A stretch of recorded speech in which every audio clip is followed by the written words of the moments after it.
Am I the a-hole for kicking my husband's sister out for leaving a fake pregnancy test in my bedroom? My 33 husband, Adam 36, came back from his month-long trip days ago. My in-laws live states away, and my sister-in-law 20 was staying with me since she got kicked out of her dorm. Adam and I got back from the airport at 7 p.m. and my family came to visit. Adam went inside a bedroom and started unpacking while I was in the kitchen with my mother.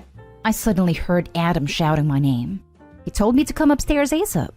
He sounded very angry. I went to meet him in the bedroom, and I saw him holding a positive pregnancy test in his hand.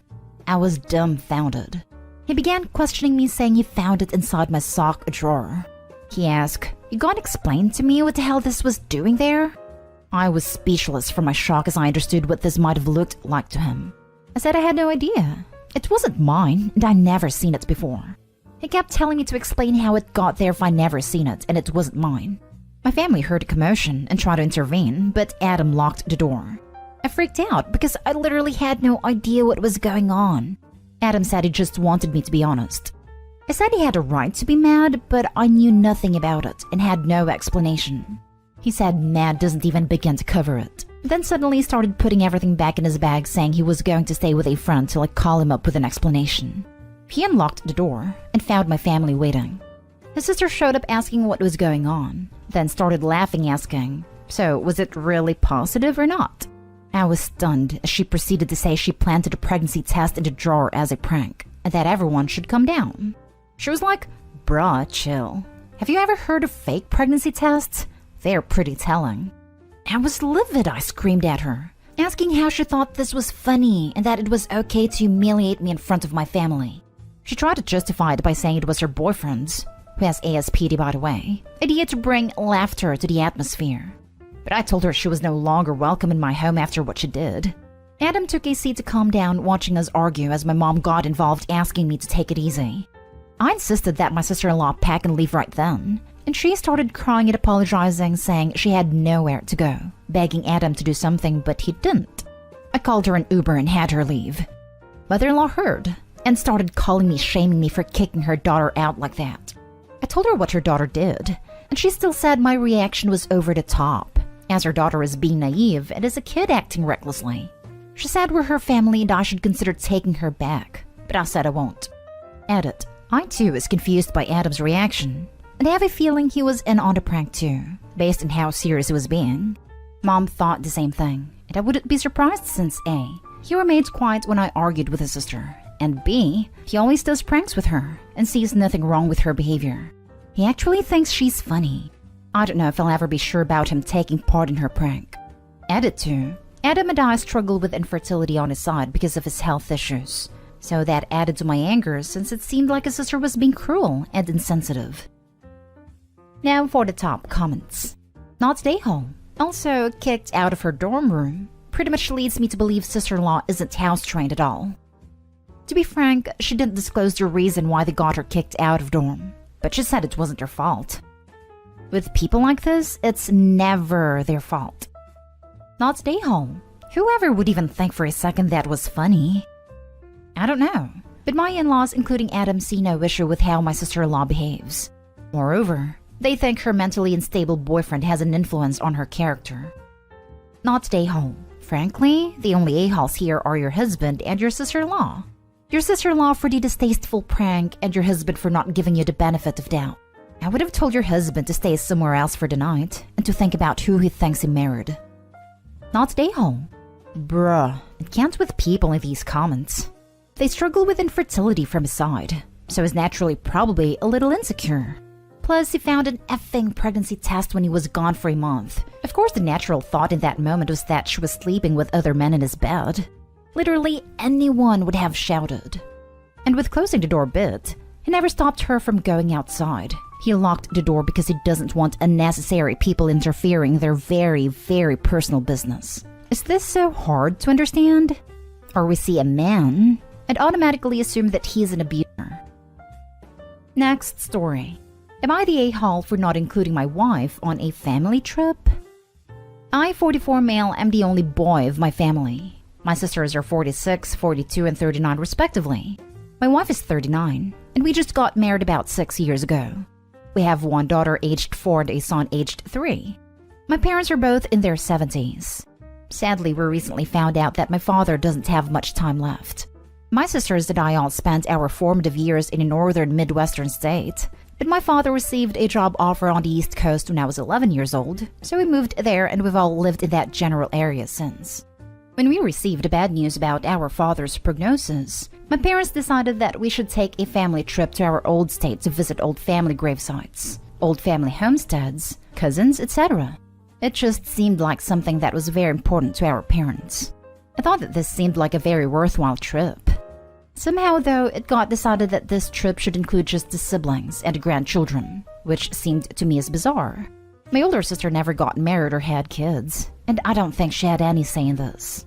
I think it was my 2 younger sisters, both of whom are struggling in their marriages and are on the verge of divorcing their husbands, who decided this. I argued back and forth with them that spouses should be included in this trip, but I was outvoted. I think both of my parents would have been happy to include our spouses, but they were just going to go along with the majority decision because it is most important to them to have their kids and grandkids there. When I told my wife about this, she became very upset. She said that if for no reason, as the mother of the 2 children I would be bringing along, that she should be included so that she didn't have to be away from her kids. I told her that I absolutely agreed and that I stood up for her, but that I was outvoted. She then told me that I should take a stand and refuse to go on this trip unless she's included. But I told her that the trip was too important for me to dig my heels in and miss for any reason, so that I would be going, even if in protest. She, let's just say, was not happy with me. I understand my wife is upset, but I don't think it's fair for her to force me to make this choice. Am I the a-hole? Just got married 6 years ago. 6 years is more than just. I wonder if it's because it feels like they got married a little later in life. Like, if they're 39 and 44, people could think they've been married 15 years and wanted to clarify. It's still weird phrasing, but that's what I jumped to. I'm from a small town, and most people there get married in their early 20s, which may be why I jumped to that. I wonder why the sisters are on the brink of divorce, selfishly making demands for getting what the trip is about. Just say, sorry, the wife is coming, and go on the trip. What are they going to do? Exactly. Who are they to decide anyway? If I were him, I would do this. You're the a-hole. Look, not going is not an option, I get it. But take your wife. What are your sisters going to do? Ignore them. Be a man and stand up for your wife. Honestly, what are your sisters going to do? Leave? That's their problem. This is a tacit statement that while her children are part of the family, your wife isn't. Be a man. Not today home. Crazy how no one says anything about the wife giving him the damn ultimatum. Like, don't go on the last trip with your dad? The trip is for the father and his children. If he agreed to only having the grandchildren and children, only then your wife is allowed to be upset. But to force you to choose is too much. Next story is titled, Am I the a-hole for allowing my husband to harass my cousin? So, my 26 female husband, 30 male, has fun trolling people and getting under their skin online and WhatsApp, but is never rude in person, just in cyber world. It's just his personality. We have this cousin Chad, and one cousin Samuel, 30 male, has always been sensitive to my husband's antics. He did directly tell my husband he doesn't appreciate him making fun of his beliefs, politics, appearance for laughs, but my husband continued to do it, and Samuel eventually just took it and remained quiet. We were all at peace for about a year, and my husband continued to make jokes, but Samuel ignored it. My husband made another joke about Samuel when Samuel's wife, Aaliyah, 25 male, stepped in, saying she didn't appreciate us using her husband as punching bag, and everyone on the chat is rude for not stopping my husband. Aaliyah's always been a hothead. Someone offends somebody else, she always steps in and attacks. She doesn't let people fight their own battles, and it's annoying. So my cousins and I made a private chat talking about how Samuel is too sensitive and Aaliyah shouldn't be so crazy. Somehow Aaliyah found out about this and messaged me. Here is the part of messages which I want people's opinions. Aaliyah, your husband is rude, but you are worse. You always post messages on Facebook saying if you have nothing nice to say, don't say it, be kind, love first. But when me and my husband directly say our husband is offending us, you just say it's his personality. Me. It is just his personality. It's your fault you don't understand everyone's relationship. Everyone got along until you came. Aaliyah, what are you talking about? My husband has always disliked your husband. Me, well, he didn't say anything for a year. It means he's okay with it. It's just you. Aaliyah, not true, but okay, let's say it's just me.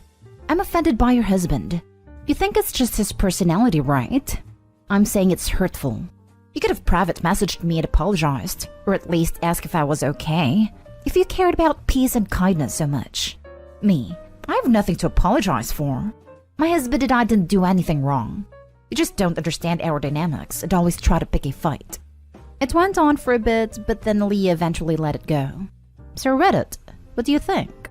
Should I have reached out and apologized for my husband's behavior? My family is saying Aaliyah is just crazy and Samuel is just overly sensitive. Edit. Aaliyah doesn't just politely say stop. She throws disrespectful insults as well. You're the a-hole and your husband is an a-hole. 1. It's not his personality. It's him being an a-hole. 2. Samuel wasn't okay with it. He just realized that no one was on his side and decided to take it to keep the peace. 3. Aaliyah's right. Your husband is mean. 4. You owe both Aaliyah and Samuel an apology. I think she's an a-hole too. What nice person lets someone else be harassed and bullied and thinks, "Ow, that's a completely normal personality trait online from their bully." Let's not stick up for the victim, but continue to shower the bully with love and affection through marriage. You're the a-hole. No one but OP is not a nice person. Nice people don't advertise how nice they are. They demonstrate it with their behavior. Only complete a-holes feel the need to constantly talk about being nice. You are 100% correct, OP. It is your husband's personality, and he has the personality of a bully. And you have the personality of a total hypocrite. You're both a-holes, and so is your cousin group, with the exception of Samuel and Aaliyah. You and your husband both owe Samuel and Aaliyah sincere apologies. Not any of those passive BS, "I'm sorry you were hurt" apologies, but genuine, contrite, "I am sorry my actions hurt and offended you" apologies. Now for the last story. Am I the a-hole for not letting my ex-husband have my deceased daughter's ashes? I am an Indian woman who came to the United States on a student visa and met my ex-husband Dean. My family wasn't happy about the relationship, but eventually relented when they realized we were serious about each other. I got pregnant a few months into our marriage and gave birth to our daughter, Asha. After I gave birth, I developed PPD, and as a result, our marriage suffered and never really recovered. I was on antidepressants. 2 years after her birth, my ex-husband got close to his co-worker, Laura, and they began a 2-year torrid affair. When eventually got caught, he apologized for hurting my feelings but claimed he was in love with Laura. We divorced, and I was left in the US all alone without any emotional or family support. The divorce happened in 2017, and we shared 50-50 custody of Asha. In February 2020, I decided to visit my family in India as my extended family had never met my daughter. The original plan was to stay in India for 3 months, but the plans changed as the world got locked down. One day, my daughter complained of uneasiness and stomach pain after she had her usual lunch. I gave her a digestive enzyme and asked her to rest. When I went to check in on her an hour later, she was gone. I still don't know what happened that day, but after that moment, everything was a blur. My sister informed my ex-husband, but because borders were shut, he couldn't come to India for the rituals. I cremated my girl according to Hindu rituals and later immersed her ashes in the Ganges as per our customs. I have refused to take any calls from ex in the past 1 year as I am still dealing with grief. My ex has reached out to me and wants my address to get some of her ashes. I let my sister convey to him that the ashes have been disposed of as per customs. He is now furious and wants me to come back to the United States and give him some of her toys. I have planned on never going back. He already has some of her clothes and toys, and I refuse to directly talk to him. That part of my life is over and done. Am I the a-hole? To answer a few questions. 1. We were told she suffered a cardiac arrest. She was already dead when she was brought to the nearest hospital. My ex was sent all the details of the hospital documents. 2. He and his family were sent the Zoom link for the funeral. 3. He already has half of her belongings. 4. I didn't keep her ashes. It was disposed of the day after the cremation in the Ganges as per Hindu religious beliefs. 5. He was informed of all the rituals that were going to take place beforehand. He probably didn't understand them. 6. No, I wasn't in contact with him. My family was. 7. The reason he had no problem with me taking Asha to India was because in 2019, he took her to Russia to meet his grandparents. 8. When we left for India, it was early February, and we didn't realize COVID was going to be a global pandemic. 9. My ex's heritage is Russian Jewish. He didn't follow his religion when we were married, and I raised her Hindu. Now for the comments before reading the little update. You are dealing with a lot, and I don't think this sub is the place for you right now. That said, you ask, and you're the a-hole. I understand you're grieving the loss of your daughter, but so is your ex. You say what happened to Asha on the day she got sick is a mystery to you, and you were there. Imagine how he feels that he saw his daughter off on what was supposed to be a 3-month vacation. Is then told she is dead, is then told her remains have been disposed of, and can't even get you to talk to him. If I were him, I would have suspect that Asha is still alive, and the whole thing is a ruse to cut her off from him. Please consider talking directly to him. It may not be as painful as you were anticipating. In fact, it may help you to grieve with the other one person who can understand how it feels to have lost your daughter. He might also suspect that Opie had a hand in her death. He's probably thinking all kinds of crazy things. You're the a-hole. He is her father. He was an active part of her life. You're being vindictive. His affair has nothing to do with him being a father and wanting to have a part of his daughter.